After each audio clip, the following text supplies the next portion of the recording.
Lose all this to rescue one pilot and call it your greatest military success of all time. What do you think? America rescued one pilot who was stranded in the territory of Iran. They lost 2 Black Hawk choppers and 3 airplanes you are seeing on the screen. Do you think one soldier, one American citizen is worth it? Yes, in America, it's so worth it. One American citizen is worth everything. And this should apply to all countries.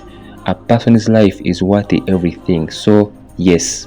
This soldier remained fighting for 2 days, hiding, knowing that his nation will never leave him behind. Even when he was still trapped in the mountains, his first words on the radio call was, "God is good," confident that his nation will pick him up.